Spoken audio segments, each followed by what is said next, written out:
कि जिंदगी में हम ऐसी ऐसी चीजें कर देते हैं जिनका भुगतान हमें बाद में करना पड़ता है। तो क्या एल्विस यादव और मैक्सटन को अपनी की हुई गलती का पछतावा हो रहा? या दोस्तों कुछ दिन पहले आपको पता ही होगा एल्विस यादव और मैक्सटन के बीच में कंट्रोवर्सी हो गया था और फिर एल्विस यादव ने मैक्सटन को थप्पड़ भी मार दिया था। इसके बाद मैक्सटन बहुत ही ज्यादा गुस्सा हो गए थे। उसके बाद उन्होंने लीगल एक्शन ले लिया था, एल्विस यादव के ऊपर FIR भी कर दिया था। पर अब देखकर लगता है कि एल्विस और मैक्सटन दोनों को बहुत ही ज्यादा अफसोस है अपने उठाए गए इन कदमों पर। एक तरफ जहां एल्विस यादव को ये अफसोस है कि उन्होंने मैक्सटन को थप्पड़ क्यों मारा, वहीं दूसरी तरफ मैक्सटन को इस चीज का बहुत ही बड़ा अफसोस है कि उन्हें इस तरीके से जाकर एल्विस यादव के ऊपर FIR नहीं करना चाहिए था, क्योंकि इस वजह से उनकी जो सोशल मीडिया पर बेइज्जती हुई वो तो हुई है, पर अब जबकि सब कुछ नॉर्मल हो चुका है फिर भी उन्हें कोर्ट कचहरी के चक्कर लगाने पड़ रहे हैं। बेवजह ही कई किलोमीटर दूर से उन्हें बस एक साइन करने के लिए आना पड़ रहा है और परेशानी उठाना पड़ रहा है। तो इसी को लेकर एल्विस यादव और मैक्सटन ने क्या बोला है, चलिए मैं आपको दिखाता हूँ। दूसरी चीज है हमारे मैक्सटन भाई से और हमसे रिलेटेड कि जिंदगी में हम ऐसी ऐसी चीजें कर देते हैं जिनका भुगतान हमें बाद में करना पड़ता है। अब जैसे सपोज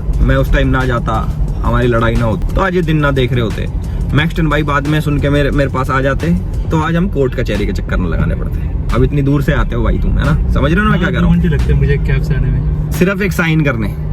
क्यों? क्योंकि भाई ने लीगल कंप्लेंट कर रखी थी उसके चक्कर में देखो कितने चक्कर लगाने पड़ रहे हैं कोर्ट कचहरी के। अब हमारी नजरों में तो हम दोनों भाई वो मान लो कॉम्प्रोमाइज हो गया, बट जो लीगैलिटीज होती हैं, लीगल तरीके होते हैं, वो उसी तरीके से सुलझते हैं। तो उसमें टाइम लगता कि उस दिन अगर मेरा दिमाग चल रहा होता मैं ना जाता और तुम्हारा दिमाग चल रहा होता तो तुम कंप्लेंट ना करते। नहीं, मैं तो अपने उससे घूम में था उस समय। अलग ही होता ना, हीटो मूवमेंट पे दिमाग कम चलता है।